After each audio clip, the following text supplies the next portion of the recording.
Bom dia a todos e todas que estão presentes no nosso 10º Seminário de Estudos do Núcleo de Estudos Interdisciplinares de Saúde e Espiritualidade do Hospital de Clínicas. Hoje nós vamos falar por um tema que é muito importante para a assistência dos nossos pacientes, como abordar e integrar a espiritualidade no cuidado dos pacientes e das famílias, e contaremos com um time interdisciplinar muito experiente e qualificado. Vou apresentá-los primeiramente só pelo nome, depois vamos chamá-los individualmente para suas palestras de 20 minutos. Contamos prestigiando o nosso seminário de estudo, o professor Dr. Emílio Ieduki Moriguchi, a enfermeira doutora Marta Georgina Oliveira de Góes, a doutora Lívia Fontes da Silva e a doutora Rita Gigliola Gomes Priebe. Então, nós vamos começar chamando o professor Dr. Emílio Ieduki Moriguchi, que é médico geriatra, professor da Unidade de Geriatria do Hospital de Clínicas de Porto Alegre, introduziu a geriatria do Hospital de Clínicas de Porto Alegre e fundou a Liga Acadêmica de Saúde e Espiritualidade da URGS e também é membro do nosso NEISE. Professor, muito obrigada. A palavra está com o senhor. Luciana, muito obrigado pela gentil apresentação. Bom dia a todos. É um prazer estar aqui, porque a gente está aqui pelo espírito que nos move, né? E falar de espiritualidade, eu não sei se... Falar de espiritualidade para mim é uma coisa extremamente cara, porque eu tenho certeza que estou aqui graças ao Espírito que me move, e a gente vai falar sobre isso, né? O que nos move, né? O que está por trás da gente, por trás não, dentro da gente, que nos move. E o assunto é o que nós fazemos todos os dias aqui no hospital, né? É o que nós usamos da nossa energia, da nossa hospitalidade no cuidado dos pacientes familiares. Bem, eu não tenho nenhum conflito de interesse em relação a esse tema, então posso falar de uma forma aberta. O único interesse que eu tenho, conflito de interesse que eu tenho é que eu quero realmente viver a espiritualidade, né, para fazer o bem ao próximo, né? E isso é o que eu tenho no meu coração. Bem, o que realmente é importante, né, quando a gente fala de espiritualidade? Eu já assisti tantas palestras e assim, estudos sobre a questão da espiritualidade. Acho que uma coisa importante é a gente voltar às origens, né? O que nós estamos, antes de ser profissional de saúde, nós somos seres humanos, né? E o que nós estamos fazendo aqui como seres humanos? Como é que nós chegamos até aqui, né? Eu acho importante, e isso é uma coisa que tem me remetido a muita história assim, de estudos, e eu acho que isso é fundamental para a gente falar o que estamos fazendo aqui como seres humanos e enquanto profissionais de saúde. E eu trago aqui uma coisa que eu gosto de falar, porque nós somos da área biológica, né? Área médica. O que faz com que a gente esteja aqui? A gente está aqui hoje graças a espíritos de ajuda ao outro. Por quê? Quando o Homo sapiens, né, surgiu na face da Terra, entre 100 e 300 mil anos atrás, nós éramos espécies de animais mais fracos, porque a gente não tinha nem dentes nem garras para nos proteger, até hoje não temos. E, segundo a antropóloga, se o ser humano, né, ficar sozinho cada um, nós não teríamos sido extintos na era paleolítica, né, porque tínhamos predadores, né, os nossos ancestrais primatas, né, eles conseguiam subir em árvores, fugir rapidamente, a gente não tinha essa capacidade, né? Então, se tivesse uma fera que nos atacasse no meio do mato, a gente não tinha nem tempo para subir numa árvore para se defender. E aí, essa antropóloga americana, inclusive, é interessante porque esse fóssil está lá no Museu de História Natural, em Nova York, né? E é bem interessante que ela tem um artigo, né? Que o parte do artigo está dentro do lado dessa caixa, que o título do artigo Primeiro Sinal de Civilização. Porque muitos de nós podemos achar que nós, seres humanos, né, surgimos e o primeiro sinal de civilização pode ser uma ponta de flecha de pedra ou algum artefato de metal, alguma coisa. Não. Ela fala que o primeiro sinal de civilização humana, como ser humano, é um fêmur fratura escatrizado. Por quê? Porque naquela época, então, nós surgimos, éramos animais mais fracos, e se não tivéssemos alguma coisa, a gente não teria sobrevivido até os dias de hoje. E o que nos fez sobreviver foi exatamente o que estava escrito, né, é a tradução literal do texto. Tá? Um fêmur quebrado que cicatrizou é evidente de que alguém teve tempo para ficar com aquela pessoa que caiu, porque uma pessoa com fêmur fraturado não ia conseguir caminhar, primeira fera que aparecesse ia comer, né? Tratou da ferida, levou a pessoa à segurança e cuidou dela até que se recuperasse. E ela diz assim: ajudar alguém durante a dificuldade é onde a civilização começa. É por isso que a gente está aqui. Porque um ajudava o outro, a gente formou comunidades. O ser humano nunca conseguiria sobreviver sozinho. Né? A gente está aqui porque esse espírito de ajudar o próximo, né, que precisa, foi o espírito que nos preservou enquanto espécie, Homo sapiens, e nós estamos aqui hoje por isso. Tá? E acho que a gente não pode esquecer isso, está dentro do nosso DNA. Né? Inclusive, no artigo, no final da discussão, os americanos gostam muito de dirigir, viajar de carro, né? Aquilo eles trazem assim, sem fim, né? Diz assim, olha, qualquer um de nós, quase todos que leem esse artigo, deve ter tido a experiência de estar viajando numa estrada longa, que não tem posto de gasolina por perto, e de repente encontra na beira da estrada um carro parado com o pneu furado e nota que a pessoa está tendo dificuldade de trocar o pneu. E instintivamente você vai parar o carro no acostamento, vai lá ajudar, e você, na verdade, tem um compromisso que estava com a hora marcada, tudo arrumadinho, de terno, tudo, e vai lá ajudar, vai sujar tudo, vai chegar atrasado na reunião, mas quando tu volta o teu carro todo sujo e atrasado, tu está feliz, está com alguma coisa quente dentro do coração, que significa que ajudar aquela pessoa fez bem para ti. É isso que nos move, e isso é sinal de que esse espírito de ajudar alguém que precisa é o que nos move. É por isso que nós estamos aqui. Isso é a espiritualidade do ser humano. Então, isso é uma coisa que, por onde quero começar, porque esse também é o que nos move quanto profissionais de saúde. Tem tantos cenários, né, em que a gente atua, e eu, como médico, me formei em 82, então 43 anos de medicina, eu fiz um monte de coisa, fiz plantão, fiz UTI, fiz emergência, consultório, visitas domiciliares, e o importante é que a gente tenha um espírito, né? Esse espírito de querer o bem, querer dar o melhor da gente para ajudar essa pessoa que nos procura, ou pode ser no consultório, no ambulatório, ou na internação, onde a gente está todos os dias de manhã, né? Ou numa visita domiciliar, uma pessoa que não consegue sair de casa por motivos até de saúde, ou numa situação de emergência, como tipo uma parada, pode ser no andar, ou na emergência, ou na CTI. E em tudo isso, em qualquer situação, nós temos esse espírito dentro da gente e a gente tem que deixar esse espírito agir. É isso que vai nos ajudar a gente ser melhor e a gente poder atender melhor os nossos pacientes. Eu rezo todo dia de manhã, quando eu acordo, né? Isso falar um pouco depois, quando eu falar sobre a Ikigai. E a primeira coisa que eu faço é agradecer que estou vivo, né? Porque isso é uma coisa que eu aprendi no Japão. Porque no Japão a gente pode morrer durante a noite por causa de um terremoto, um maremoto, um tsunami, né? Então a gente, cada dia que acordo, eu agradeço, abro os olhos, meu Deus, muito obrigado que estou vivo, né? E segundo, né, me ajuda a fazer o bem durante o dia.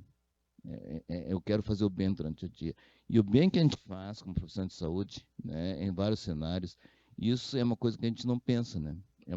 Tem que ser uma coisa que saia dentro da gente, porque é a energia da gente, e que isso passe para os outros. E dentro da questão da espiritualidade, não vou trazer artigos hoje, tá? Porque isso já, o que eu trago aqui já é o resumo dos artigos, né? Nós temos intrinsecamente dentro da gente alguns valores, né, como esses que estão marcados aqui em verde, né, que a gente chama de virtudes humanas, tá? Desculpe, valores seculares, que é a capacidade de perdoar, ser honesto, ser altruísta, ajudar o outro, né, ser humilde, ser grato pelas coisas, ser paciente com as situações e ter confiança. Isso é o que nós temos, o que a natureza nos deu e o que a nossa vivência como ser humano nos ensinou ao longo desse tempo, ajudando o outro. Porque quando a gente está com alguém, a gente nunca está sozinho. A gente tem que ter paciência, tem que ter sentimento de gratidão. E depois eu vou falar um pouco. Tem vários estudos, mas os dois valores que mais impactam em termos de saúde, tanto profissional de saúde como de paciente, são sentimentos de gratidão e de perdão.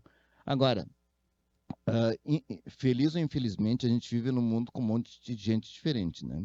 E aí nós acabamos desenvolvendo também outro sentimento chamado valores milenares, ou seja, valores que foram surgindo ao longo do tempo, tá?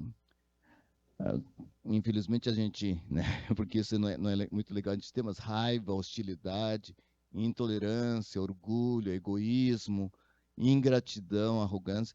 Isso, dependendo da situação que a gente vai vivendo, as pessoas podem desenvolver esse tipo de, de valores. E tem questionários validados, tá, na área de saúde para cada um desses valores. E a gente sabe, né, então, eu vou resumir aqui rapidamente, que o viver os valores seculares ou viver valores milenares é uma opção nossa. É nós que optamos. Tá? E isso, né, pode impactar diretamente, isso são vários estudos que mostram, sobre nosso, nosso biológico, mexendo com nossos mediadores inflamatórios, imunológicos. A gente sabe que, né, e isso tem estudos que mostram que as pessoas que têm raiva, rancor, ficam muito mais doentes do ponto de vista de infecção respiratória, porque a imunidade está diminuída e também tem mais neoplasias. A questão a parte endócrina, né, dos hormônios, né? E é o funcionamento do cérebro, tá? E nós sabemos também, pelos estudos, que quanto mais valores seculares nós vivemos, nós temos mais saúde, enquanto que, infelizmente, se nós temos, né, sentimentos de valores milenares dentro da gente, isso nos atrapalha. E está provado, e são vários estudos que mostram que as pessoas conseguem cultivar, né, valores seculares, ter mais saúde, vivem melhor do que as pessoas que, infelizmente, acabam tendo valores milenares, né, acabam vivendo, e isso leva mais à doença. Essa semana, foi anteontem, eu participei de uma banca de defesa de doutorado em cardiologia sobre impacto do treinamento de gratidão sobre pacientes pós-infarto. Uma coisa muito, muito legal. É doutorado, tá, pessoal? Não é qualquer estudo. Isso de intervenção. Sabe que a gente de cardiologia tem muitos pacientes infartados, então eles dividiram os pacientes em dois grupos, foi randomizado. Num grupo eles davam orientação usual, e no outro grupo eles faziam intervenção para despertar gratidão, por estar vivo, por ter sobrevivido, por estar num ambiente seguro e tal. E muito legal, tá? O estudo mostrou claramente que as pessoas que tinham intervenção de gratidão, que conseguia despertar, porque uma pessoa que pós-infarto numa cama, muitas vezes não se lembra de agradecer que está vivo, né? Mas isso pode ser evocado, né? As pessoas que tiveram treinamento de gratidão tiveram evolução melhor, né? E pontuação de escala de qualidade de vida e felicidade muito, muito melhor. Para ver que isso realmente funciona. Não foi nenhum AS infarto. Não foi nenhuma aspirina o remédio que a gente usa pós-infarto. Tá? E esses valores, né, que a gente falou, que a gente está dentro da gente, ou virtudes humanas de perdão, honestidade, autodisciplina, altruísmo, humildade, gratidão, paciência e confiança, são valores que estão dentro da gente e a gente tem que cultivar. Por quê? Os estudos mostram que quem vive, né, desculpa que está meio difícil, mas é um artigo bem interessante, que se quiserem ler, é interessante, tá? Na verdade, está no núcleo do nosso funcionamento, do nosso corpo, isso é orgânico, tá? Que se a gente vive, tá, esses valores, isso acaba resultando em mecanismos interiores mediadores inflamatórios, sistema neuromoral, do próprio funcionamento do cérebro, que vai nos levar mais saúde. Aqui está mais para questão cardiovascular, porque é um estudo mais da área cardiovascular. E a origem, tá, pode estar em Deus, ou pode ter outros valores superiores, né? Mas o importante é que a gente tenha, independente da religião, tudo por isso que eu não estou falando nenhuma religião, estou falando da espiritualidade, que a gente tenha dentro do coração, né, esse sentimento de ajudar o próximo, que é intrínseco, e as virtudes humanas, e dentro dessas, como falei, os que têm maior impacto é de gratidão e de perdão, né? E que com isso a gente consiga ser a gente mais feliz, mais saudável e poder ajudar melhor os nossos pacientes. E aí, baseado em tudo isso, e tanta evidência, você sabe que cardiologista, eu também sou cardio, né? Cardiologista é muito cri-cri, assim, que querem tudo evidência, quer saber tem evidência, né? Você sabe que é assim. E eu tenho esse lado aqui também. Né? Eu fiz residência de cardiologia no Japão, né? E desde aquela época a gente tinha que ter evidência para fazer alguma coisa, né? Se era para usar 100 miligramas de aspirina, ou se era 80 e era melhor, e tinha que saber qual era o melhor. E veja que detalhe, né? Com esquemas a gente ficava ali, né? Mas assim, então, sabendo as evidências que tem de que a espiritualidade é bom para a saúde, nós fomos, da Sociedade Brasileira de Cardiologia, os primeiros a criar o grupo de estudos espirituais cardiovascular e também fomos os primeiros a publicar uma diretriz brasileira sobre a espiritualidade e fatores psicossociais e medicina cardiovascular. E não somente no Brasil, nós somos a primeira sociedade médica no mundo a publicar um documento completo sobre as evidências e eu vou mostrar como é que o profissional de saúde deve agir em relação a isso. Foi publicado em 2019, cabeçando da lista ali. O conteúdo é livre acesso, se vocês quiserem, esse documento vale a pena se quiserem, tá? Dá para acessar no Arquivo Brasileiro de Cardiologia, é livre, pode fazer download, tá? Tem tudo arrazoado, os detalhes dos estudos que embasaram, e aí o mais importante,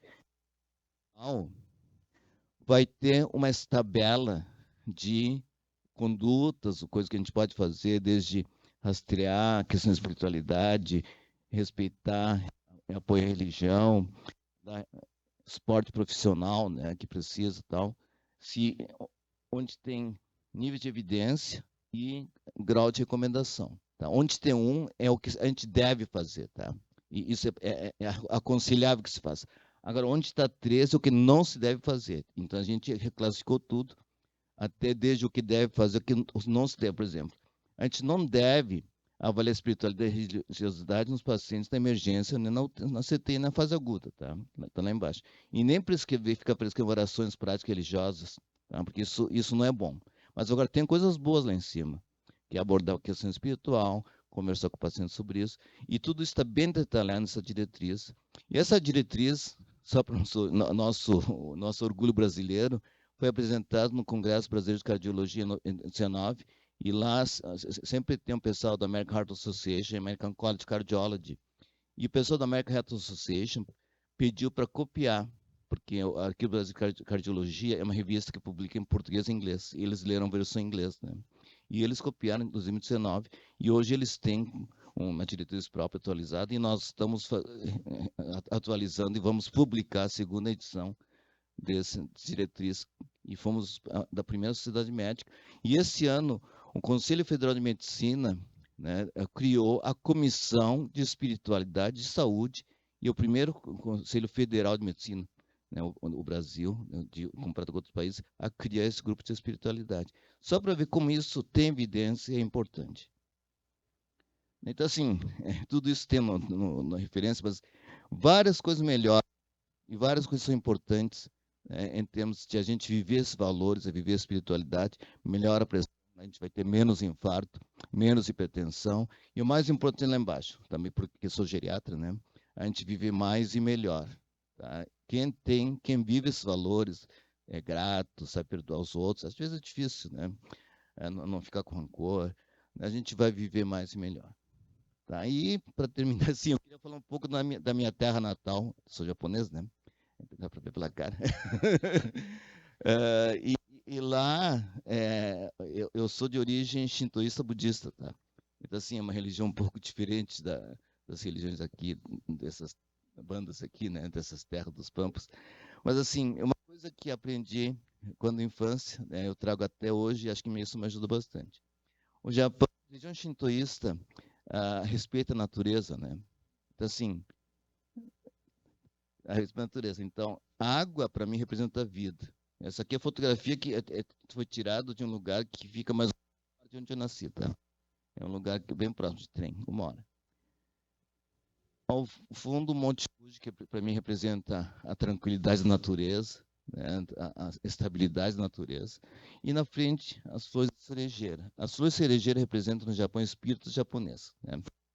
A cerejeira, elas são sem folhas, sem nada, parece que está morta a árvore, né? Agora, quando chega a primavera, geralmente a primeira semana de abril, elas florescem de repente, fica tudo rosado, assim, fica super bonito, e o mundo parece que abriu, né? Tanto é que no Japão, como segue, né, a religião shintoísta e segue a natureza, o ano fiscal e o ano letivo começa dia 1º de maio, dia 1º de abril, que é quando florescem as flores da cerejeira.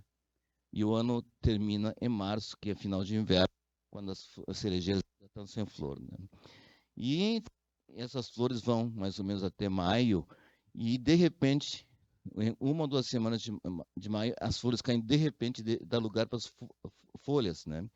Isso representa o espírito japonês de se preparar bem para a vida, florescer, ou seja, mostrar tudo que é melhor para o mundo, para quem precisa, e depois, quando chega a hora, dar lugar para os outros, né, para outros trabalharem. E dentro desse espírito, o japonês sempre procurou as coisas mais importantes.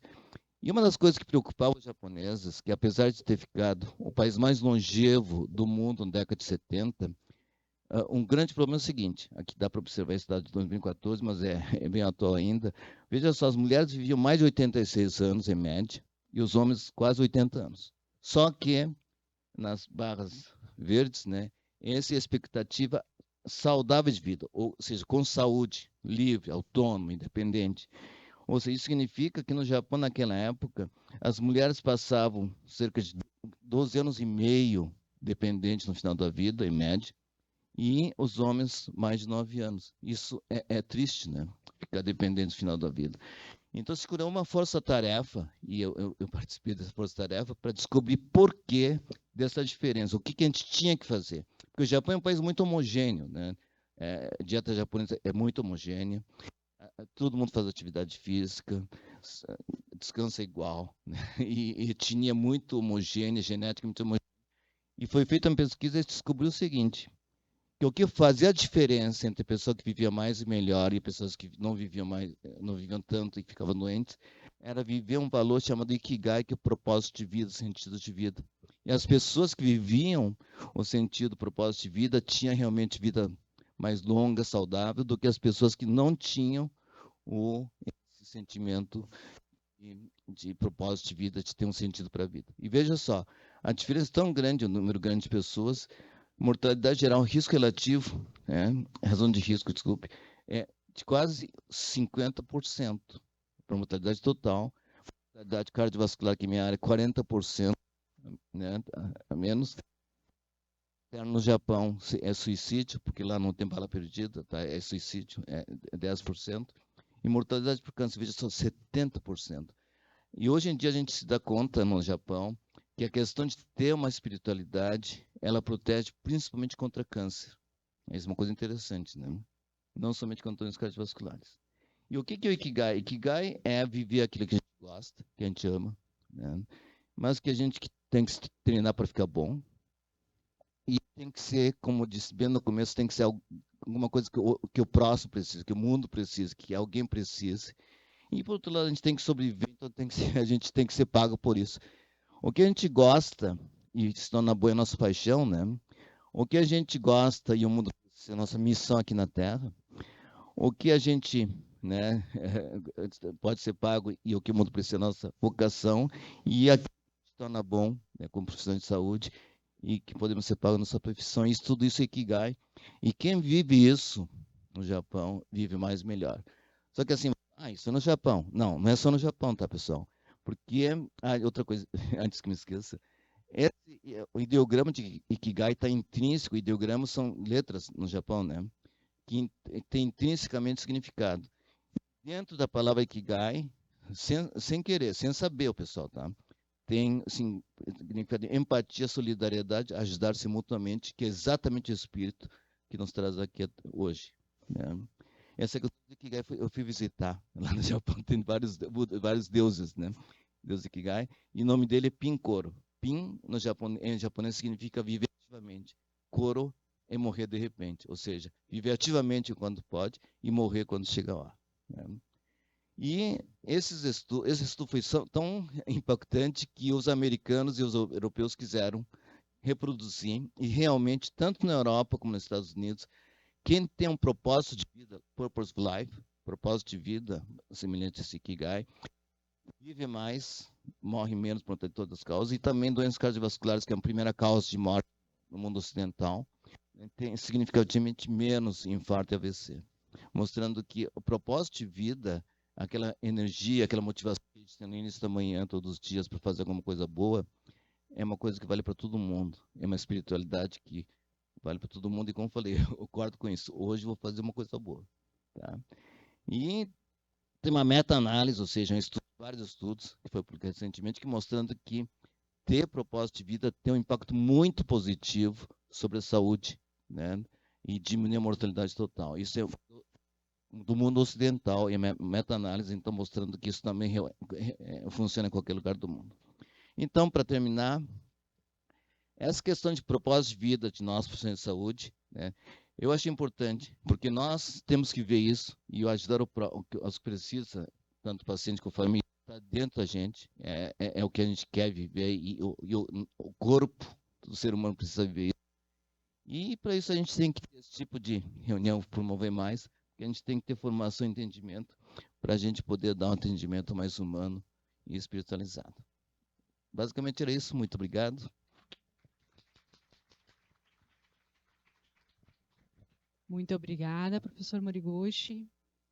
E na sequência eu vou convidar a enfermeira doutora Marta Georgina de Góes, doutora em enfermagem pela Universidade Federal do Rio Grande do Sul, enfermeira da unidade de efeitos vasculares do Hospital de Clínicas de Porto Alegre, especialista em terapia floral, formação em Reiki, é membro do nosso querido NEISE, né, a Marta, membro fundadora, e também membro do grupo de trabalho Cuidar Também de Quem Cuida Também, e do programa Te Cuida, que também acontece aqui no nosso hospital. Marta, obrigada, e a palavra está contigo. Já vou abrir a tua apresentação. Muito obrigada. Bom dia a todos. Eu sou enfermeira há 40 anos no hospital. Concordo com todas as evidências, né? E elas são reais. Né? Eu hoje trabalho em hemodinâmica, hoje já há 30 anos, e toda noite eu recebo pacientes com infarto. Né? E no pouco tempo que a gente tem, se investiga alguma coisa da história da vida desses pacientes, esses dados estão ali. Então, isso não é só o dado, isso é real, isso é concreto, né? E isso serve para todos nós. Bom, o NEISE foi criado em 2011, né? Nós somos sócias fundadoras, nasceu do nosso interesse e da nossa consciência de que a espiritualidade é fundamental no cuidado dos pacientes. A gente já percebia isso tantos anos na assistência que nós estamos, que só o cuidado técnico não dá conta das necessidades dos pacientes. Ele é fundamental, mas a gente precisa agregar outros elementos. Então, a gente foi se reunindo, a gente falava em vozes pequenas, em pequenos grupos, e fomos estudando. Né? Fomos fazendo a nossa formação nessa área, e hoje estamos aqui justamente para multiplicar esses conhecimentos. Onde nós estamos? Né? O NEISE se encontra na aba da assistência, e ali, vocês abrindo, né, o núcleo de estudos, vocês vão encontrar os nossos conceitos, a nossa base conceitual, os estudos que foram desenvolvidos pelos membros do grupo, os artigos mais relevantes, as produções que amparam a nossa base conceitual. Pouco acima, vocês veem o cadastro das instituições religiosas. Esse é um cadastro formado eminentemente por voluntários. A gente está atualizando esse cadastro atualmente, porque é por ali que a gente procura assistência religiosa quando os pacientes internados não têm seus próprios núcleos religiosos para serem atendidos. O objetivo desse cadastro é que qualquer profissional possa ter acesso a ele e possa indicar se o paciente não tiver um membro da sua comunidade. Bom, quando as coisas ficam difíceis, o domínio espiritual se manifesta. E é a nossa realidade no hospital, né? As pessoas não vêm passear no hospital, né? As pessoas vêm no seu pior dia. Né? Mesmo que seja um procedimento simples, nunca é fácil. E é nesses momentos em que a gente vai perceber de forma mais clara, na doença, na incerteza, no estresse, né? Seja aqueles pacientes com doença crônica ou com doença aguda. Existe um estudo que foi feito aqui no hospital, nos ambulatórios de cardiologia, que os pacientes foram perguntados se eles gostariam de serem indagados sobre a sua espiritualidade, eles afirmaram que sim. E ao mesmo tempo que eles afirmaram que eles não são perguntados sobre isso, né? Então, é importante a gente ter isso em mente, porque não é só a doença física que é fundamental. Embora a gente saiba que existe um momento adequado para abordar, a gente não pode perder isso de vista. A grande parte dos nossos pacientes fica internado bastante tempo, né? Eu, particularmente, trabalho com esses pacientes numa situação que não é adequada de ser abordada, né? Mas eles voltam para mim, porque às vezes eles tratam uma coronária que é responsável pelo infarto, passa algum tempo, um mês, esses pacientes... né? E a gente tem a oportunidade de conversar. E qualquer profissional, e por isso esse evento hoje tem diferentes profissionais, justamente para reafirmar que todos nós que formamos uma ligação com o paciente podemos e devemos lembrar dessa dimensão, né? Até porque a gente sabe que o paciente vai vincular diferente com diferentes profissionais. E a equipe de enfermagem, por exemplo, muitas vezes o paciente vai falar algumas coisas para o técnico de enfermagem que ele não vai falar para a enfermeira. E essa informação é valiosa e a gente precisa compartilhar ela, né? Porque algum vai fazer um link melhor. Talvez não fale com o preceptor da equipe, mas vai conversar com o residente da equipe. Então, é super importante a gente ter isso em mente. E por que é importante a gente entender as religiões e o papel da religião, né, e da espiritualidade? A espiritualidade ela é uma demanda de sentido, né? Quando se questiona a espiritualidade, e o próprio conceito da espiritualidade, ele diz que ele é único, né? Cada pessoa busca, através da espiritualidade, um propósito, um sentido, e esse sentido ele pode buscar na natureza, nas relações, na comunidade, né? Ele é amplo e ele é individual, né? Portanto, a espiritualidade ela pode se manifesta em todos nós, mesmo naquelas pessoas que não têm uma convicção religiosa. Porque ele pode estar baseado em valores, em generosidade, naquelas virtudes que o professor trouxe anteriormente. Ali a gente vai ter espiritualidade, não necessariamente religiosa. Mas nós vivemos num país muito religioso. Então é importante a gente ver o papel da religião, que a religião ela é caracterizada por um conjunto de crenças, de hábitos, de costumes, que cada religião tem. O modo como ela percebe o mundo e a saúde é diferente em cada religião. Então, a religião é um sistema de doutrinas e respostas. Por isso que é importante a gente conhecer as diferentes religiões para poder entender os nossos pacientes. Porque as respostas vão vir de acordo com as suas crenças. E assim, a religiosidade ele é um modo de elaboração. É o modo como a pessoa processa todas as informações e ela busca as respostas para essas demandas de sentido que ela tinha, amparada nas crenças religiosas. E isso é um outro fato importante, porque a gente tem que ter consciência que o que importa é a crença do paciente. Ela pode e é muitas vezes conflitante com a crença do profissional. Mas o importante é aquilo que o paciente acredita. E dentro daquilo que ele acredita, a gente precisa se amparar e entender, principalmente, o que ele está fazendo. E quando a gente tem dificuldades, a gente se apoia nos nossos pares, no NEISE, na comissão de ética, dependendo da questão, né? Porque é importante a gente ter essa percepção. Um dos exemplos mais conhecidos é a questão das testemunhas de Jeová. Hoje nós temos, inclusive, legislação que apoia esse grupo, né? E para quem desconhece um dos motivos, a transfusão sanguínea para uma testemunha de Jeová implica em ter contato com o sangue de outra pessoa pela transfusão e esse sangue vir carregado com as características daquele outro indivíduo. E essa pessoa se torna impura para aquela comunidade. E em grupos mais rígidos, essas pessoas são segregadas da comunidade, inclusive da família. Então, o impacto de uma transfusão de sangue numa pessoa que tem toda essa crença é desastroso, né? Hoje a gente já tem outras alternativas que são substitutos à transfusão sanguínea. Se tem toda uma preocupação de se trabalhar com esse paciente e com essa família. As equipes já estão muito mais treinadas e se tem muito mais respaldo. Mas essa é uma das questões mais conhecidas, mas existem inúmeras outras questões que a gente não aborda. Tá? E as gurias vão trazer certamente relacionadas à alimentação, a outras coisas que impactam nas crenças e impactam no modo como a pessoa percebe a sua recuperação ou acredita que pode ficar mais doente, né, se for submetido a alguma coisa que for contra a sua crença.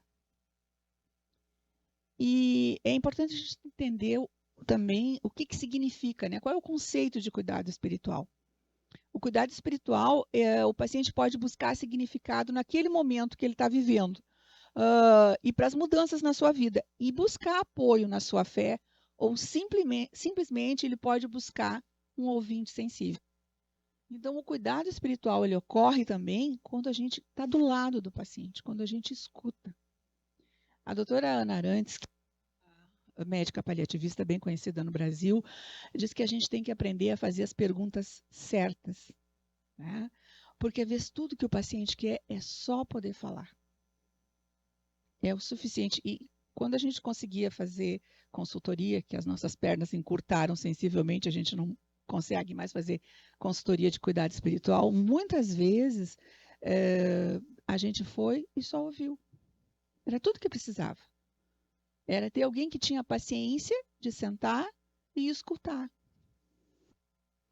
Às vezes a gente perguntava se a pessoa queria que chamasse algum representante religioso. Não, não precisa. Era só isso que eu precisava. E um dos papéis importantes do profissional da saúde, muitas vezes, é traduzir o momento vivido para o paciente. Nessa escuta, a gente também lembra o paciente daquilo que ele viveu, traduz aquele momento vivido. E uma coisa importante também, que eu sempre digo para os pacientes, a doença ela não é um castigo. Ela é uma oportunidade. Porque isso é uma das poucas coisas que a espiritualidade e religiosidade pode ter como coping negativo, que é a culpa. Algumas religiões associam a doença a castigo divino. Isso é muito prejudicial às relações. Né? Então, a gente precisa, sem ferir a crença do paciente, traduzir, né? Fazer ele tentar enxergar isso por um outro ângulo. Porque a culpa piora muito os indicadores de saúde. E traz mais sofrimento físico, inclusive, mais dor e piora nas respostas. Bom, o cuidado espiritual ele é realizado por profissionais de saúde e que respondem à necessidade do espírito humano, especialmente quando confrontado com os traumas, com os problemas de saúde e com tristeza. E para o profissional de saúde, ele começa no contato humano. Tá? E é sempre, o cuidado espiritual sempre é voltado para aquilo que o paciente quer. Essa é a nossa meta. O cuidado religioso é aquele feito por capelães, por religiosos, e que são peculiares de cada religião. Bom, alguns dos benefícios, o professor Moriguchi trouxe vários. Tá? Esses são mais alguns que a gente tem. E como a gente reconhece as necessidades espirituais, é importante, porque eu vou falar particularmente para a enfermagem, né? Como a gente reconhece as necessidades espirituais. Elas vão ser o reconhecimento de um sentido da vida, necessidade de perdão, de amor e relações harmoniosas, manutenção de crenças e valores, manutenções de rituais espirituais e de criatividade, confiança, necessidade de ser reconhecido como pessoa, reler a vida, continuidade e esperança. Alguns podem não parecer que são necessidades espirituais, porque elas se entrelaçam. Nós somos seres complexos, embora a gente seja dividido para fins de tratamento, a gente foi todo segmentado ao longo do tempo, mas as necessidades, elas se intercalam, se misturam, né? Esse foi o modelo que eu desenvolvi na minha tese de doutorado. Eu desenvolvi um modelo teórico e, a partir do modelo teórico, eu desenvolvi um modelo prático. A reprodução não está muito boa para enxergar, mas está disponível o artigo. Esse modelo não aparece no artigo, mas está na minha tese, que está disponível no Lume. Então, ele foi construído a partir da experiência de enfermeiros e técnicos de enfermagem aqui do hospital no cuidado espiritual. Então, a formação, como é que a gente se prepara para isso, né? É toda a bagagem que a gente traz na vida da gente. É isso que nos prepara. Né? E como é que a gente exercita na enfermagem? Advogando os direitos do paciente. É super importante, isso é básico na enfermagem, a gente faz tudo isso o tempo todo. Né? Acolhendo a família, abordando de acordo com a compreensão, cuidando num processo de morte ou morrer. E como é que a gente identifica isso? Eu já trouxe as necessidades anteriormente, então a gente vai perceber na ansiedade, no medo, na angústia, na dor que não passa, né? Porque se a gente fez todas as coisas que a gente podia fazer, o paciente está adequadamente medicado, a dor, entre aspas, é desproporcional àquele momento, alguma coisa, algo está acontecendo.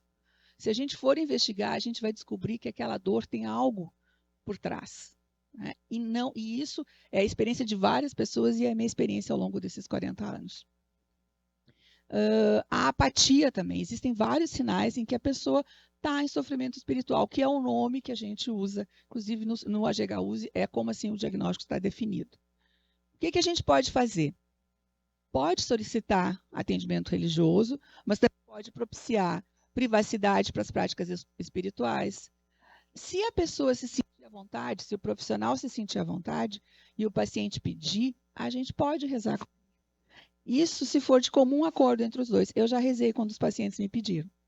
A mim não me incomodou no meu modo de agir e fez conforto para aquele paciente. Eu sempre conto uma história, eu vou aproveitar um pouquinho, que era uma paciente com uma arritmia severa, veio fazer uma esteira, desenvolveu uma fibrilação, precisava ser cardiovertida, não se achava família, não tinha um padre disponível na época, já faz alguns anos, tempo que a gente ainda tinha o Frei Marion no hospital, mas ele já tinha ido embora, eram mais de 5 horas, e ela dizia, eu não posso fazer isso, porque eu vou morrer sem me confessar. Bom, as enfermeiras, tradicionalmente, né, lá no início da nossa profissão, podiam batizar, ouvir confissões.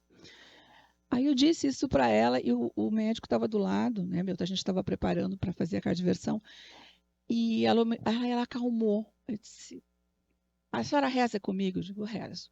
E eu puncionei ela e levei ela para a sala, e ela foi rezando, e eu fui fazendo antiarrítmico, e ela monitorizada. Terminou o antiarrítmico. Eu olhei para o monitor, estava sinusal. Foi a prece? Foi a Meldarona? Foi o conjunto da obra? Né? O que a gente sabe também, né? A reza também, o rezar é uma prática meditativa, ajuda a reduzir a frequência cardíaca. Então, são uma série de coisas que a gente agrega nesse momento. Existe ciência por trás do cuidado espiritual também. Ouvir a família, apoiar o processo de despedida, usar práticas integrativas. Né? Nós temos um arsenal de possibilidades no cuidado espiritual. Bom, uma das barreiras, né, que a gente percebe e que é relatada é que as pessoas não sabem como abordar. Né? Na anamnese de enfermagem, a gente tem basicamente a gente tem 3 pontos, né? O que a pessoa acredita, quais são os seus valores e como isso impacta na sua vida. Tá? E às vezes as pessoas não se sentem à vontade de responder ou não sabem como responder. Essas perguntas que foram baseadas no FICA, que foi um dos instrumentos que o professor Moriguchi mostrou, é o que ampara a nossa estrutura, o modo como a gente conduz as anamneses. A gente pergunta para o paciente o que ele acredita, não só na religião dele, porque a religião dele normalmente é o que menos ele faz. Às vezes ele vai responder aquilo que a gente espera que ele responda. Tá? Os pacientes, e o próprio IBGE nos trouxe agora o dado, que as pessoas têm muitas religiões. E a gente tem um outro elemento, que são os pacientes que dizem que não têm religião, afirmam não ter religião, mas que frequentam e que têm espiritualidade e que têm um outro caminho espiritual. Então, a gente tem uma enormidade de coisas. O adequado é perguntar no que ele acredita. Ainda, o que dá forças para lidar com o adoecimento? Essa é uma pergunta fundamental. Porque ele vai nos dar o caminho da onde a gente vai poder ajudar ele naquele momento. Às vezes, pode ser ver o cachorrinho. Às vezes pode ser pedir perdão para alguém. Às vezes pode ser rezar. Mas se a gente não perguntar, a gente não vai saber. Ainda, se eles pertencem a alguma comunidade religiosa, espiritual, é importante a gente saber isso, porque se o paciente pertencer, esse representante religioso pode vir ao hospital. Existe toda uma combinação burocrática que a gente faz para esse profissional ter acesso, para evitar o proselitismo religioso entre os demais pacientes. Ainda, perguntar se eles querem, né? Perguntar se ele tem alguma prática, em que horário, se tem alguma restrição alimentar ou algum hábito. Né? A gente tem que considerar que a gente tem um número maior de imigrantes agora no Rio Grande do Sul, muçulmanos que fazem suas preces, e que a gente, inclusive, precisa saber qual é a posição, qual é a orientação para que os pacientes possam fazer suas preces. Né? Os budistas que meditam, tá? e se tem algum tratamento de saúde que não seja permitido por sua crença religiosa e espiritual. No geral, os pacientes já chegam avisando que são testemunhas de Jeová. Mas a gente sempre deve perguntar também. Bom, no sistema, como é que a gente encontra? Né? Vocês vão observar que as necessidades espirituais, elas são amplas. Né? Basicamente, a gente tem 2 grupos de diagnósticos onde a gente vai procurar. Um dos diagnósticos psicoespirituais, aonde a gente vai encontrar ativo no momento no sistema só o sofrimento espiritual. E o potencial para melhoria do bem-estar é um diagnóstico inativo que a gente está com vontade de conversar com o COPE para ativar. Porque a gente entende que a gente pode fazer uma coisa antes de entrar em sofrimento espiritual. A gente pode começar a atuar antes disso. Ainda, aqui tem algumas das intervenções, e tem bastante intervenção. Várias coisas que a gente pode fazer são passíveis de serem prescritas. E eu digo a vocês também que muitas vezes a gente faz e não prescreve. Não abre o diagnóstico, tem a atuação e não faz. Eu estava conversando com uma colega, um plantão desses, e se a gente for revisar os prontuários, a gente não vai encontrar esses diagnósticos abertos. Mas a gente sabe da prática que as pessoas fazem. Elas conversam, elas tomam atitude, só que às vezes elas não registram. Nós temos uma outra possibilidade, que são os diagnósticos psicossociais. No subgrupo segurança emocional. Observem quantos diagnósticos a gente pode trabalhar. O medo e a ansiedade e a desesperança eu destaquei, porque são os mais comuns de aparecerem nos pacientes. E a gente vai ver lá numa evolução de enfermagem ansioso, mas raramente a gente vai ver o diagnóstico aberto. E eu trouxe em especial esse diagnóstico, desesperança, porque ele inclui, né, perdas de crenças e valores. E ele é um diagnóstico amplo, com muitas possibilidades. E ele é um guia bom para a gente entender. Observem quantas intervenções a gente pode fazer. Porque esse é um fato, pessoal, principalmente naquelas doenças crônicas e de longa data, os pacientes perdem a esperança. Nós temos uma colega que está trabalhando nessa linha, que é a enfermeira Denise, que está estudando no doutorado a desesperança. Porque é um fato muito importante e ele agrega mais prognóstico à recuperação dos pacientes. São os pacientes que desistem de viver. Então é super importante a gente estar atento a isso. Está no sistema, a gente precisa registrar, porque muitas vezes a gente faz e não faz esse registro. Eu agradeço a oportunidade, a gente poderia falar a manhã inteira sobre isso, né? Mas é para vocês verem que o caminho ele está aí. Né? Tem muitas coisas para a gente fazer, mas é só começar. Muito obrigada.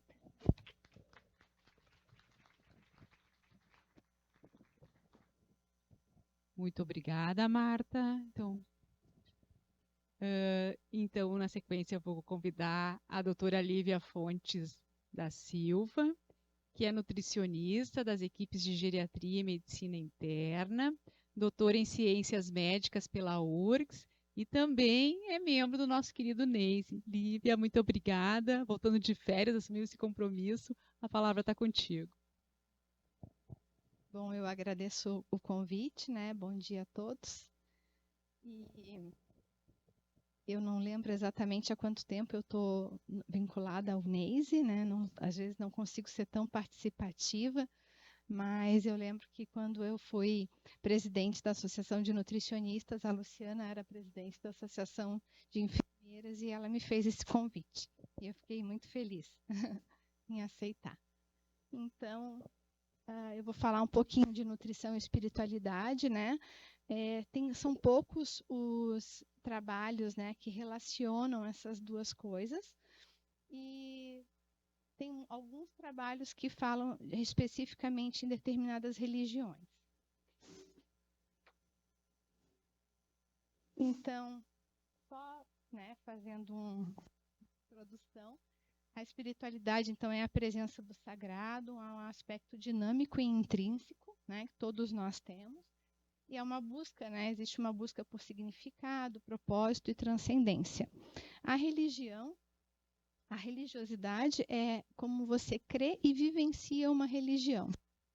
E isso, né, a questão tanto da espiritualidade quanto da religiosidade, ela busca, né, ela tem um impacto positivo sobre todas as áreas da nossa vida, né? Incluindo saúde, bem-estar e melhora da qualidade de vida, como já foi bem colocado pelos meus antecessores. Então, é muito importante que, enquanto profissional de saúde, né, a gente consiga trabalhar bem com esse aspecto para que gere, né, uma relação de maior empatia, confiança, acolhimento, né, um cuidado mais humanizado.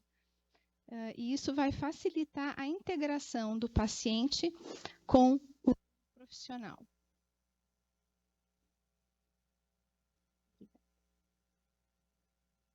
Bom, em relação aos aspectos espirituais e alimentares, né, basicamente em relação à questão de dietas, é uma situação, como eu falei antes, pouco abordada, né? São poucos os trabalhos que demonstram isso. E essas possíveis interações, né, elas nem sempre são consideradas na dieta hospitalar, né? É mais um ponto uma oportunidade que a gente tem de começar a olhar um pouquinho diferente sobre esse aspecto. Então, esse estudo que tem a referência foi feito aqui no hospital, e ele verificou a influência, né, de motivações religiosas nas restrições alimentares dos pacientes internados. E ele comparou os pacientes que diziam que tinham uma restrição, né, e se essa restrição era ou não vinculada à questão de uma religião ou à questão de outros motivos. Então, desses pacientes, 59%, quase 60% deles disseram, né, afirmaram que tinham restrições alimentares e 7% eram por motivos religiosos, né? Nenhum deles referiu constrangimento em referir o motivo da restrição, né, relacionada à questão da prática religiosa, e isso desenvolveu, né, uma percepção deles serem escutados, embora, né, eles também percebam que as opiniões dele não foram consideradas em relação a isso, né? Isso é uma situação que muitas vezes, infelizmente, a gente acaba precisando, né, não conseguindo gerenciar em função, às vezes, da questão do tipo de patologia, do tipo de alimentação necessária ou da própria disponibilidade também que a gente tem aqui no hospital.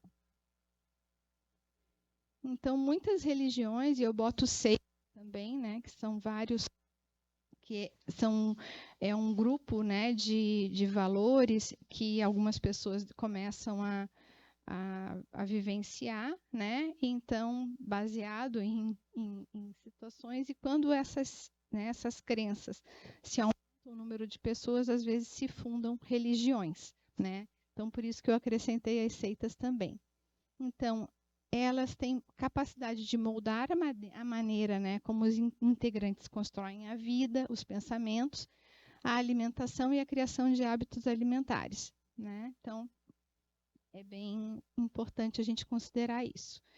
Então, dogmas e crenças, né, eles podem influenciar o consumo alimentar, podendo levar a carências nutricionais, né? Então, nesse estudo que foi, que tem ali a referência, foi colocado, né, que em relação às calorias, às proteínas, o ferro e a vitamina B12, né, poderiam, em função do estudado, ter algumas carências nesse sentido. Então, a gente tem que também ter esse cuidado. E o que poderia ter contribuído para isso, né? A questão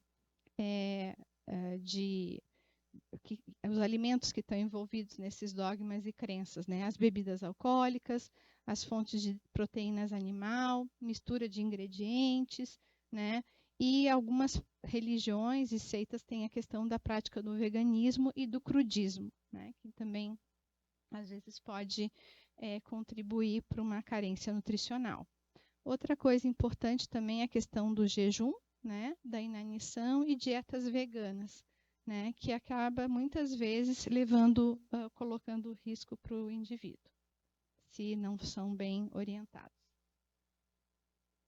Então, sob todo esse aspecto, né, a intervenção do nutricionista, ele tem que ser de forma esclarecedora, empática, né, e respeitando o contexto social sociocultural do paciente.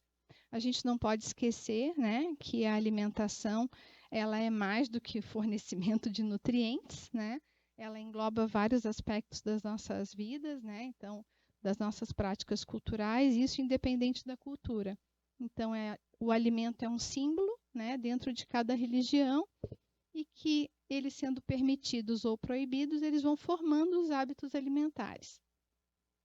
Então, na maioria, né, essas práticas não impactam negativamente a saúde, né, mas existem as exceções. A gente tem que estar com um olhar atento para que a gente consiga filtrar isso e auxiliar o paciente, né?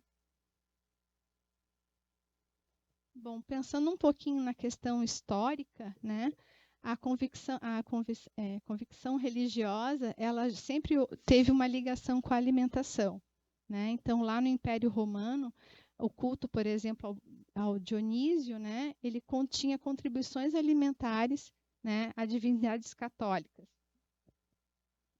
E depois da Igreja Católica, com a implantação da questão da Igreja Católica, né, na questão do cristianismo, houve uma mudança na cultura, né, então, onde houve novas qualidades, gostos e costumes.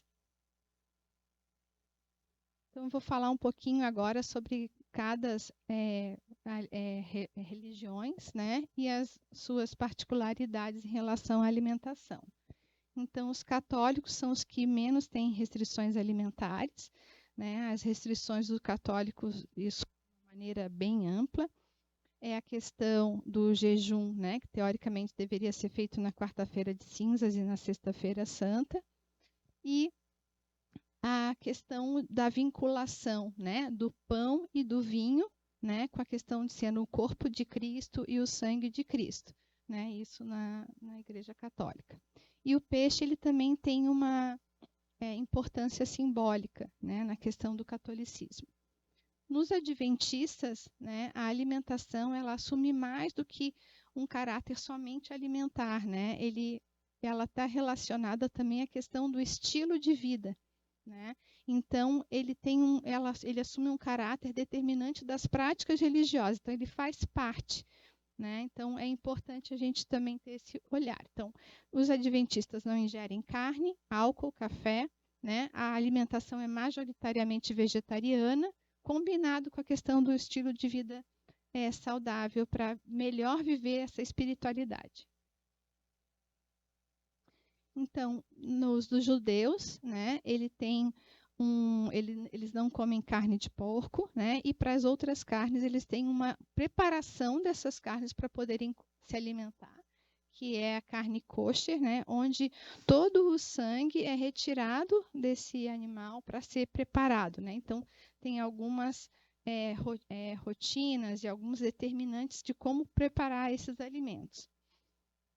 Eles também não misturam carnes e laticínios na mesma refeição e nem na questão da onde é preparado os alimentos.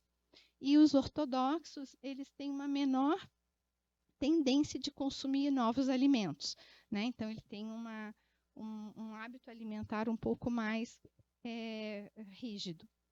A questão dos muçulmanos é a questão da carne do porco, né? Porque é vista como um alimento impuro. E também o consumo de álcool.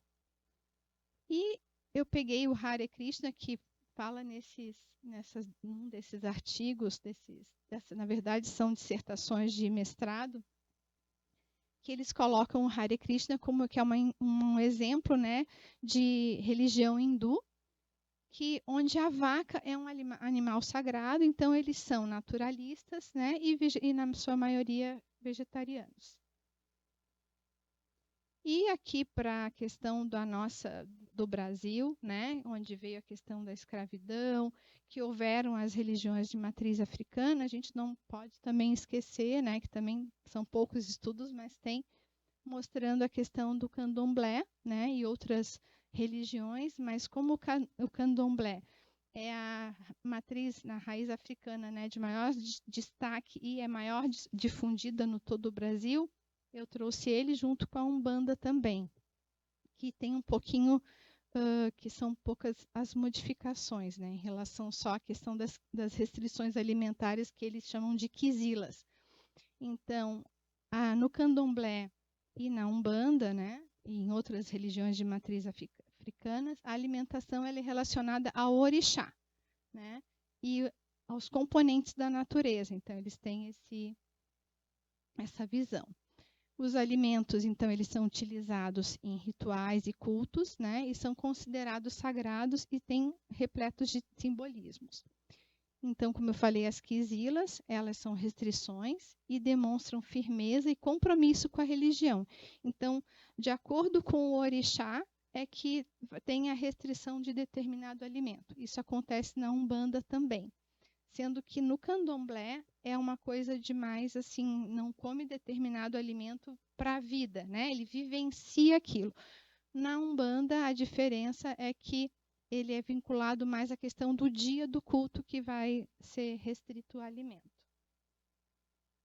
Então, eu trouxe aqui um pouquinho uma tabela que mostraram, né, a questão dos orixás e os alimentos que são evitados, né, que são restritos. E na prática, né, como é que fica isso? Né? Então, a gente tem a questão da avaliação do prontuário quando um paciente interna, né? Então, eu acho que estar atento à religião, a essa parte da espiritualidade, é o primeiro ponto para a gente estar conhecendo um pouco mais esse paciente. E na anamnese, a gente sempre pergunta, né? Intolerâncias, alergias, preferências. E muitas vezes a gente acaba esquecendo de perguntar se essas intolerâncias têm algum cunho religioso, espiritual.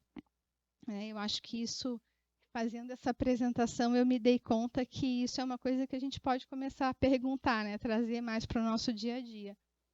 E isso tudo para quê? Para que o cuidado seja centrado no paciente, né? Então, eu acho que é muito importante a gente ir desenvolvendo, né? Pensando sobre isso, colocando em prática, porque é aos pouquinhos que a gente vai mudando, né? Percebendo e conseguindo vivenciar isso. Então, eu agradeço a atenção de vocês e Lívia, muito obrigada pela apresentação.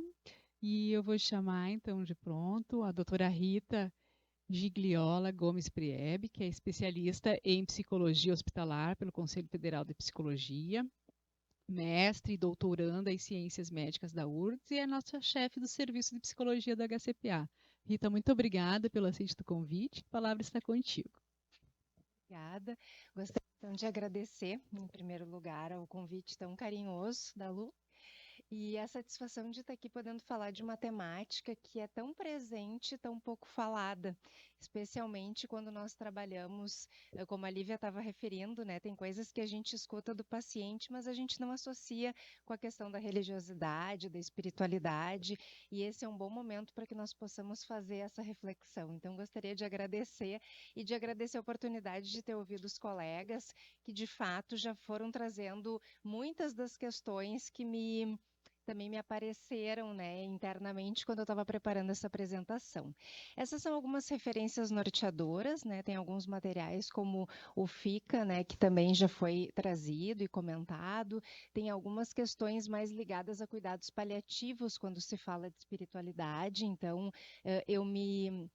também me alicercei um pouco mais nesses aspectos, por óbvio, né? Até porque a minha trajetória no hospital foi muito dentro do CTI, e no CTI é um ambiente que a gente fica muito perto da terminalidade dos pacientes, de momentos em que eles trazem o medo da morte, né? Como algo muito real e que ele passa, né? De um momento de temer aquilo que está mais longe, mais distante, que todos nós sabemos que a morte é a única certeza da nossa vida, para algo muito mais palpável do ponto de vista da fragilidade real que eles vivenciam. Quando se pensa na dimensão espiritual, eu quis trazer só um pouco assim essa questão do componente intrínseco e fundamental que vai perpassar os cuidados em saúde, e ela deveria ser integrada e abordada de uma forma muito mais presente do que nós fazemos não só com o paciente, mas com a sua família também, porque muitas vezes o familiar tem também uma visão diferente da espiritualidade, e em alguns momentos isso entra em conflito, né? E é importante a gente também destacar que quando a autonomia decisória ainda está na mão do paciente, a gente se remete a ele, mas tem situações, e claro, o meu background é muito do CTI, né? Então, peço desculpas porque, né, eu vou me remeter bastante a isso. Muitas vezes é a família que vai tomar determinadas decisões. E nós, enquanto equipe de saúde, precisamos também contemplar essas diferenças. Dentro dessa definição, né, e abrangência da espiritualidade, pensar nela como uma dimensão dinâmica da vida humana que vai se relacionar à forma como as pessoas buscam e expressam significado, propósito e transcendência, e como se conectam ao momento, a si mesmas, aos outros, à natureza, ao significativo e ou ao sagrado. Eu acho que essa questão da natureza é importante também, porque nós temos, né, alguém falou aqui dos animais, né, que às vezes o se reconectar espiritualmente tem a ver com se despedir do seu animal de estimação, com coisas, né, que muitas vezes a equipe não está tão disponível para escutar e não entende o tamanho, né, daquela situação. Quando nós fazemos visitas, né, no nosso CTI, agora a gente consegue às vezes levar o paciente para um ambiente externo, isso também, essa reconexão com o próprio sol, com um dia bonito que ele pode dizer, ai, que bom sair de dentro de um ambiente com ar-condicionado em que a temperatura é sempre a mesma, são também sensações que os pacientes relatam como esse contato quase como com o divino, né? Nessa dimensão mais da natureza mesmo. E o fato de ser multidimensional, né, engloba esses desafios existenciais, como identidade, o significado, o sofrimento, a morte, culpa, esperança. Achei importante trazer um pouco isso porque tudo está dentro da espiritualidade, né? Ele é um conceito muito abrangente e que nessas relações, muitas vezes, a gente se apega à questão do religioso, que está dentro disso, mas não é só. Então, é importante que nós possamos ter esse olhar mais ampliado. E dentro disso também eu pensei nessa questão de desenvolver a sensibilidade para essa dimensão, que vai envolver aprender a ouvir a camada de significado sobre propósito e inspiração que pode estar oculta sob expressões mais superficiais. Muitas vezes o psicólogo é aquele que vai ter esse acesso, né? A enfermagem faz muito esse movimento, mas muitas vezes quando a própria enfermagem ou a equipe chama, vamos pedir uma consultoria para psicologia, o que se espera é essa escuta um pouco mais afinada com essas necessidades que muitas vezes a gente não acessa, né? Então, por isso eu achei interessante trazer esse aspecto também, que os cuidadores, eles também devem estar atentos às metáforas e algumas imagens na comunicação que podem aparecer desses pacientes. Elas podem indicar questões existenciais ou processos busca de significado, especialmente quando esse paciente está num processo mais difícil, em que ele está ou há longo tempo internado no hospital, ou ele sabe que tem uma doença que não tem cura e ele está em cuidados paliativos, né, podendo receber todos os aportes necessários, mas vai então ter esse momento em que essas linguagens precisarão ser escutadas melhor. E acho importante a gente, então, falar um pouco sobre o que eu elenquei como mais afeto, então, a questão da psicologia, que é a comunicação em camadas. Eu acho esse conceito muito interessante no ponto de vista, assim, da gente poder pensar que as camadas que os pacientes trazem vão se referir à ideia de que as declarações dos pacientes frequentemente contêm múltiplas camadas de significado, que vão além do que é explicitamente dito, né? E às vezes a gente fica na superfície e não consegue acessar outras camadas, mas dependendo da interação e dessa capacidade de escuta mais ampliada, nós vamos conseguindo chegar em camadas mais profundas, o que é muito interessante. Os artigos trazem que essa comunicação ela pode se dar de maneira mais factual, quando o paciente então verbaliza para nós, olha, eu tenho medo de morrer, por exemplo, né? O que é esse medo? É o medo real, concreto, da finitude da vida, né? No sentido orgânico dela. E também desses outros desdobramentos, né? Tem o ponto de vista emocional disso, a questão biográfica, né? Eu acho que é muito importante a gente pensar na vida como a biografia das pessoas, né? O professor Goldin traz muito esse aspecto, né? Da diferença entre a vida e o viver, né? Que eu considero muito importante, e os nossos pacientes, eles trazem muito essas reflexões para que nós possamos fazer. Qual é a diferença de estar vivo? E muitas vezes eles apontam isso como algo, bom, eu estou aqui, já estou internado há 2 meses, sei que a doença não tem cura, ou está à espera de um transplante, e as outras comorbidades vão se apresentando e o paciente não tem condições de se submeter a um procedimento. E o que acontece é que ele vai se dando conta de que o que importa para ele naquele momento é poder também fazer o resgate das suas principais necessidades, de poder então entrar no ponto de vista mais existencial mesmo, né? Que aí são pacientes que têm já uma predisposição de poder olhar para isso de uma forma mais intensa, né? E já ter essa conexão que às vezes ela era presente, mas que nesses momentos mais agudos, vamos dizer assim, esses recursos também da espiritualidade, eles vêm para auxiliar, né, o paciente a lidar com situações que são extremamente desafiadoras, né?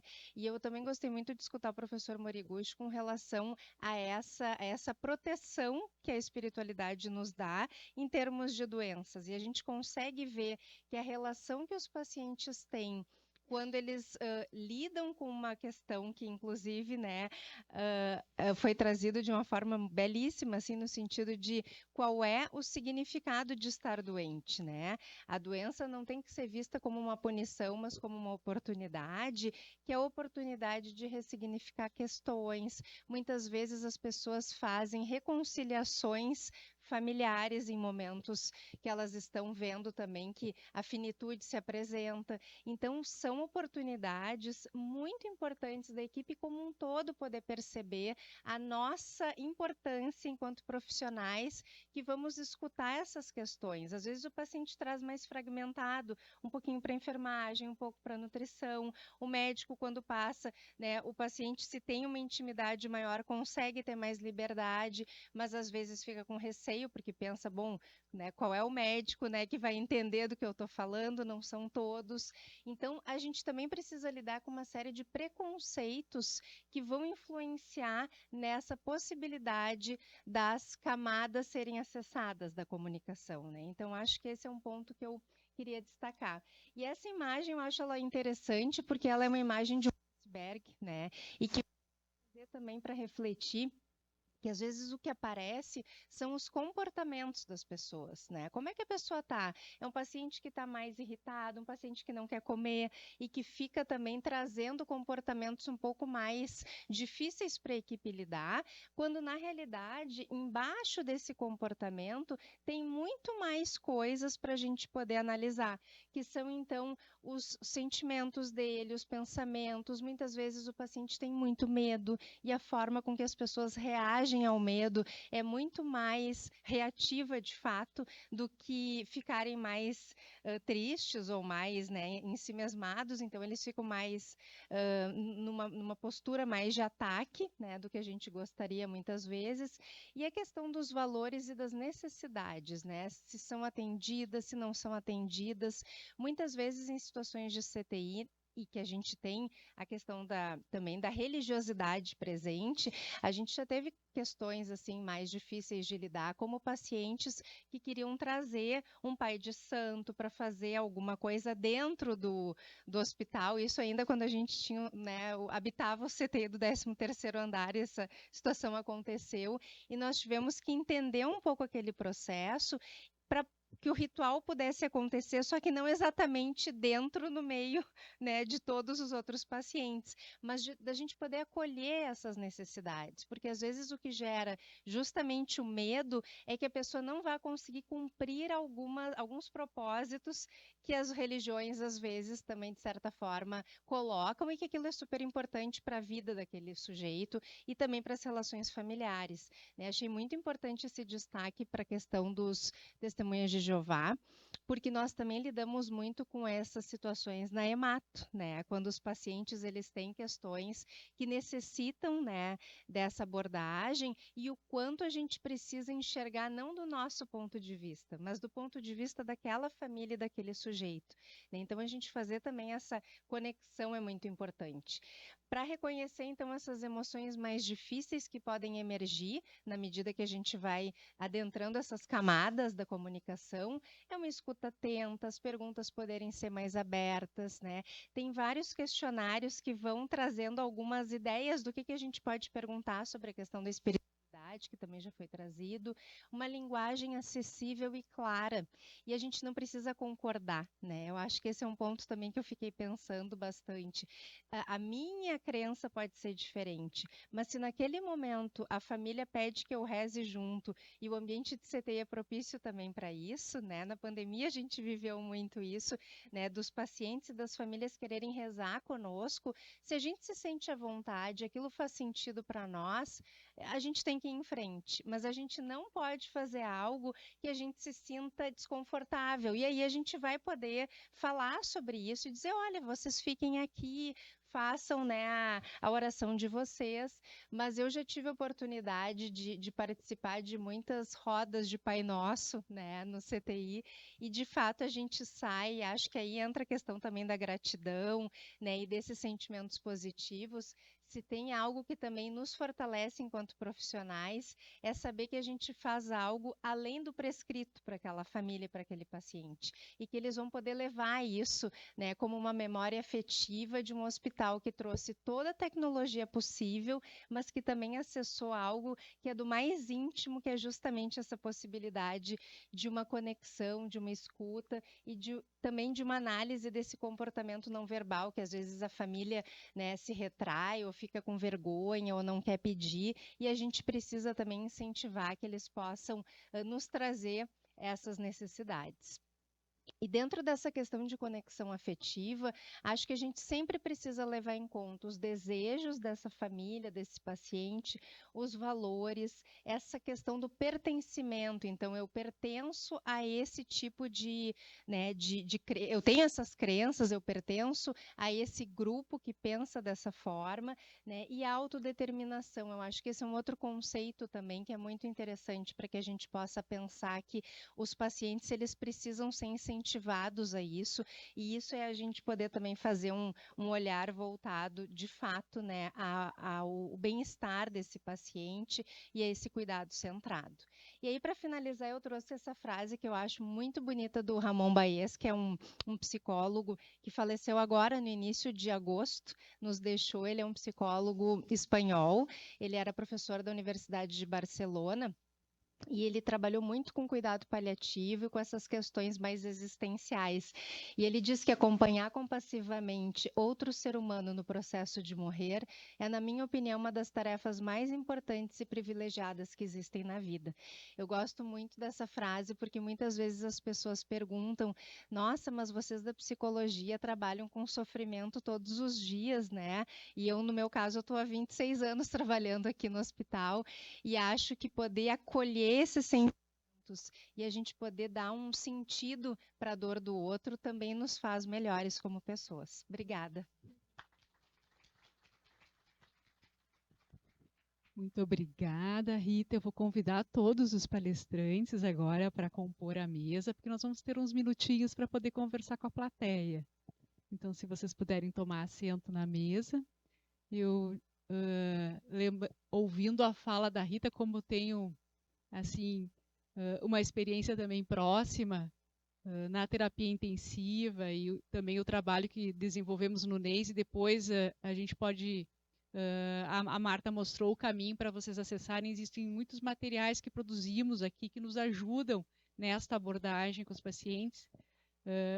Um dos trabalhos que eu desenvolvi no meu doutorado, Rita, lembrei agora de falando, que a gente também precisa conhecer também, dentro da perspectiva religiosa, os ritos que os pacientes têm no processo que se aproxima da morte, o quanto a gente precisa incluí-los e atender no cuidado. Então, muito obrigada. E eu vou passar a palavra para o público.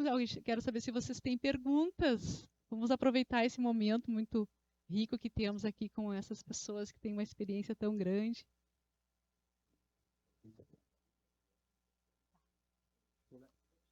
Então,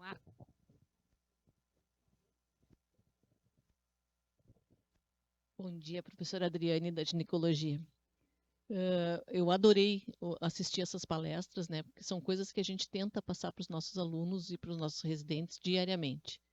E a minha questão é bem prática com vocês. Como é que a gente pode sensibilizar esses nossos colegas que estão chegando na profissão com relação a isso, né? Porque a gente sabe o quão bem isso faz depois que a gente tem uma certa corrida nas nossas especialidades. Mas quando a gente é muito jovem, a gente não tem essa perspectiva e essa perspicácia, eu diria, né, de também aproveitar a religiosidade, a espiritualidade no tratamento dos nossos pacientes. Então, como é que vocês trabalham isso com essa gurizada aí que está chegando?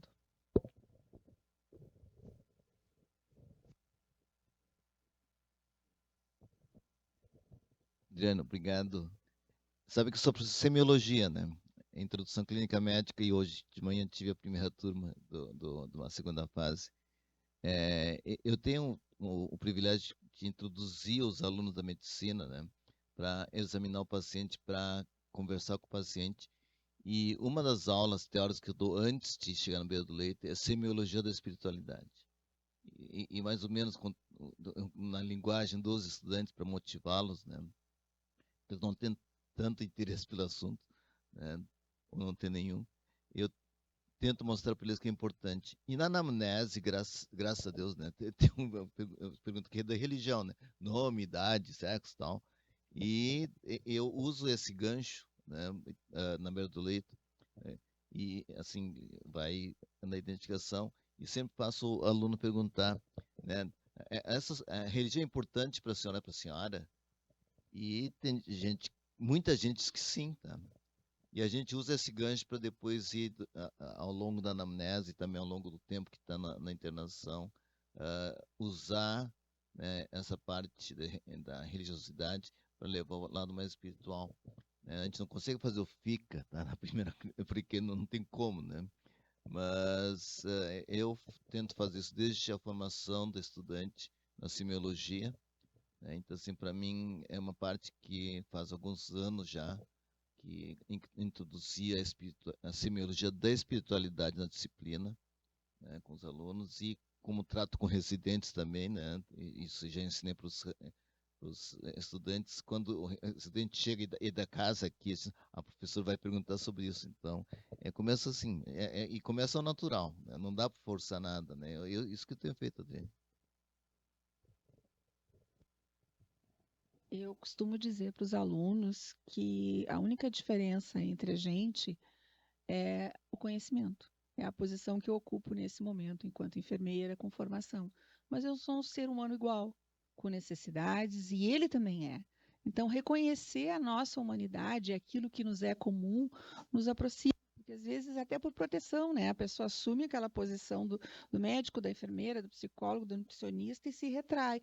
Mas nós somos seres humanos. E esse privilégio de ter contato, porque as pessoas têm medo de lidar com isso, né? Mas eu sempre digo que quando a gente se abre para abordar a espiritualidade do paciente, a gente vive um momento único. E a primeira vez que a gente tem essa experiência, a gente vai querer ter sempre isso, né? Eu costumo acompanhar os pacientes no momento da morte, eu trago a família, né? A hemodinâmica não é um lugar que costuma ter um óbito agudo, mas acontece. E eu trago a família. É um momento extremamente duro. E eu costumo dizer para os alunos, é difícil, mas vocês não avaliam a riqueza desse momento, né? Uma outra questão também é encarar sua própria espiritualidade. Às vezes as pessoas esquecem de lembrar esse aspecto da sua vida só quando são confrontadas com alguma situação desafiadora, né? Mas é importante lembrar que todos nós somos seres espirituais, que a gente esquece desse aspecto, né? E na juventude é muito comum, né? Eles estão com outras preocupações, talvez não tenham tido um desafio tão grande na sua vida que a gente já mais experiente já teve. Mas eu costumo dizer isso, né? Atentem-se para a humanidade, né? Não, ela não é um atributo e nós não somos tão diferentes assim. E o grande barato desse tema, de lidar com isso, é essa troca, né? É a gente poder cuidar de alguém e ter essa experiência, né? E isso, depois que a gente tem, a gente não quer outra vida. A gente só quer isso. Eu concordo muito. Eu acho que incentivar os alunos desde cedo é uma tarefa mais difícil, porque eles estão envolvidos com outras questões e às vezes eu percebo muito isso na psicologia. Eles querem separar, né, essa questão espiritual, porque acham que aquilo vai ser prejudicial de alguma forma. É quase como a neutralidade que nós trabalhamos, né? Que então as pessoas querem se apartar disso.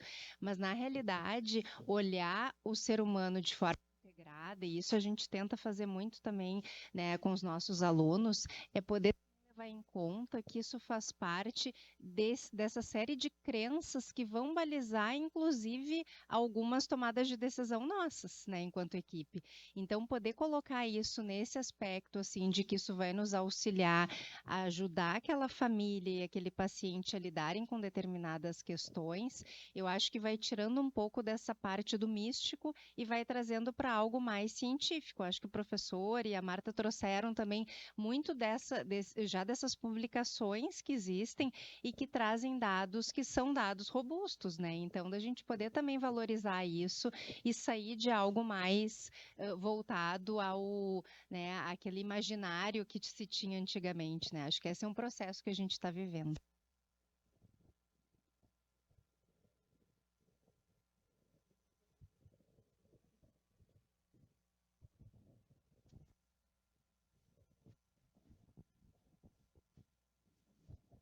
Bom dia, doutor Emílio.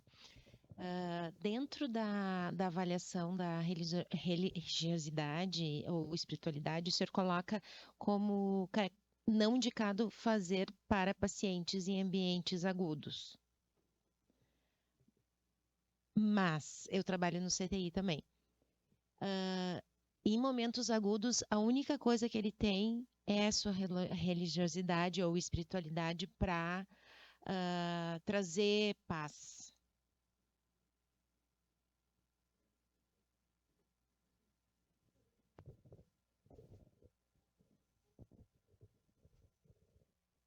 Obrigado, acho que não me expressei bem.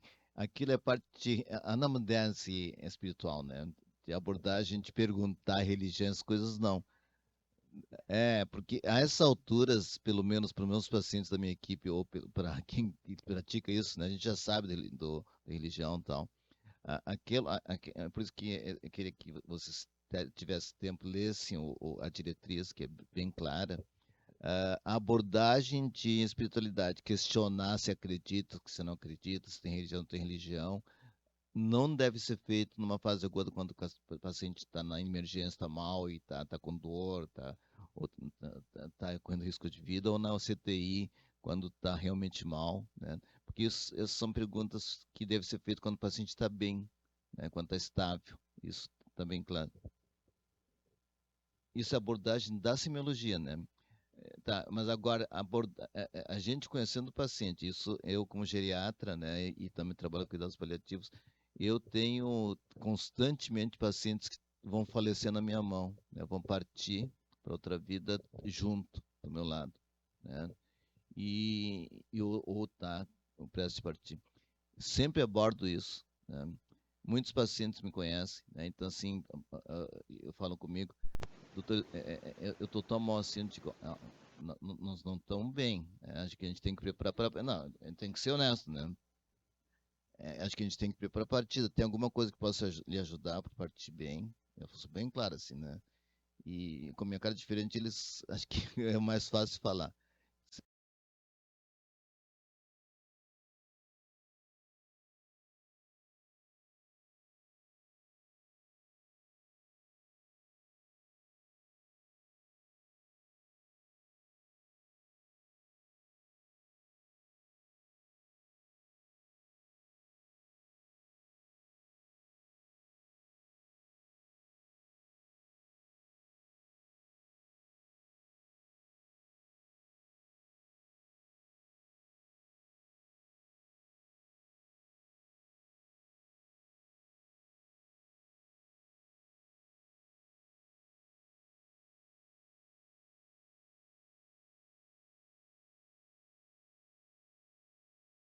Faço eu mesmo.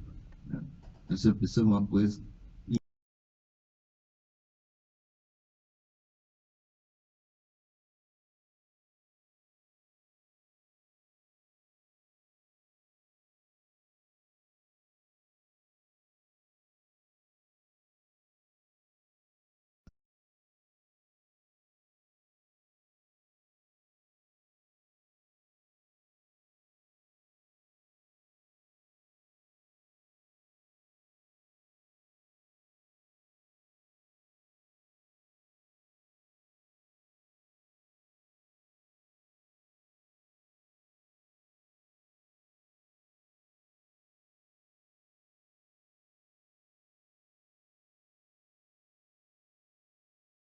Porque algumas vezes o familiar, principalmente, a gente vai dar uma notícia aguda, o paciente chega numa situação aguda, crítica e extremamente grave, e o familiar olha para a gente e diz assim: e agora o que que eu faço? E eu pergunto: a senhora tem alguma religiosidade ou espiritualidade? Pede pra repetir. Aí ela, na maioria das vezes, sim, eu creio. Pede pra Então, repetir. mas Pra ele É repetir. isso que eu falei, que eu sempre pergunto para o paciente. Repete a pergunta dela, porque nós não estamos Ah, no áudio. Por favor. A pergunta dela foi se, na fase aguda, né, se a familiar chega, o paciente muitas vezes não tem nem mais a condição de falar direito, né? Se aborda essa questão da espiritualidade, se a familiar pergunta, né? isso, é. Tá, eu, Não, assim, é que eles na ansiedade, né? Então, eu acho que se há alguma crença, eu sim, acho que a gente tem que fazer esse Chega no link. soninho. Então, É. eu me despeço da Entendi. minha Chega questão no soninho. técnica Eu te olhando, e assim. digo, Desse faça aqui. o seu melhor. É, E a é, única é, coisa que às vezes há a fazer é a abordagem, eu diria assim, a abordagem da parte espiritual não é circular a parte técnica, acho que faz muito parte Desativa aqui. parte técnica. Desativa aqui, volta.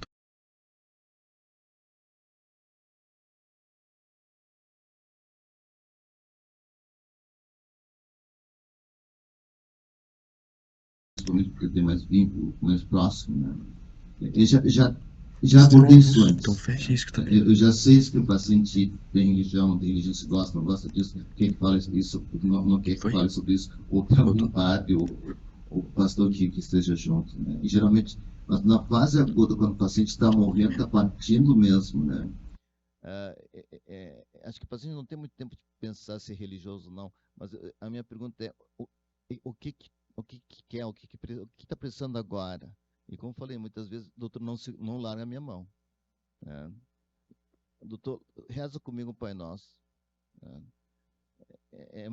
Eu não sei se estou conseguindo transmitir, tá? A abordagem da semiologia é uma coisa que tem que ser feita no fase estável, mas a vivência da espiritualidade do paciente, até onde a gente sabe, com a gente como profissional de saúde, tem que ser o máximo, mais intenso possível nessa hora. É isso que eu quis dizer.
Paula, obrigada pela tua pergunta. Eu sei que nós teríamos muitas questões a serem respondidas.